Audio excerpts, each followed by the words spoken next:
So hi, this is Iskang and long time no edit nga po tayo. So this is my Batu Caves mini vlog.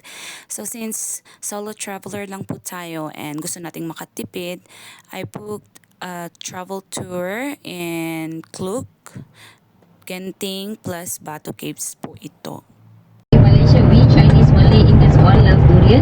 But in Europe, they call it stinkfrucht because it stinks, yeah, because its the smell is very strong and it's the only fruit not allowed in the hotel. You notice or not at the entrance of the hotel, no durians allowed, yeah, because the smell will drive some people crazy, yeah. We can have some coffee break for 20 minutes, then we After 45 to 50 minutes of travel, nandito na nga po kami sa Batu Caves. And ito na nga po yung entrance papuntang Batu Caves.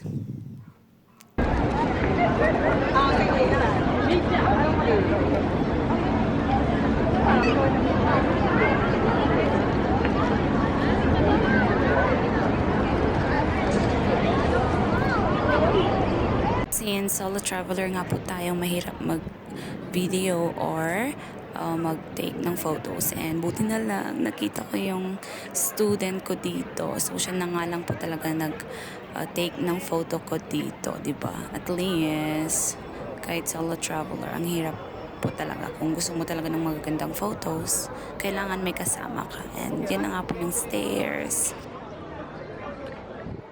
So, ito na po yung colorful na hagdan papunta sa cave mismo and ang daming tao. So, since I think this is 10:30 na ng umaga, so late na yun. So, matatandang apo. Nasa harap ko kaya ang tagal nilang tumas. Ano ba pa? Kakaista.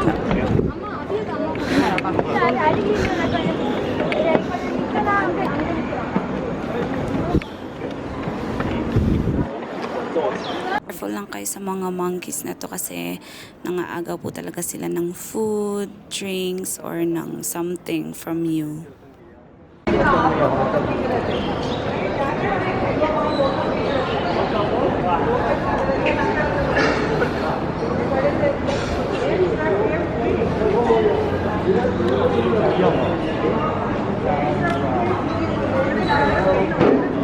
So yan, dito nga po yung papasok sa mismong cave. And syempre, place of worship nga po nila dyan sa loob.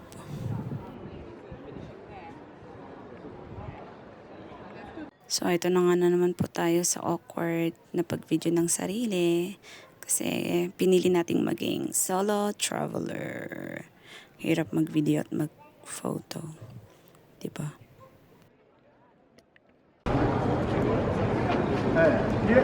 你那个的冰的嘛不多哎呀。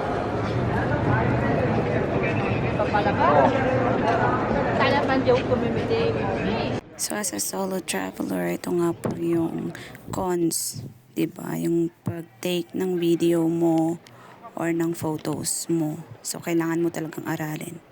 And yan, tamad nga po tayong mag-aral ng ganun. So awkward na po talaga dyan. Nahihiya na talaga ako. Deep inside. Char.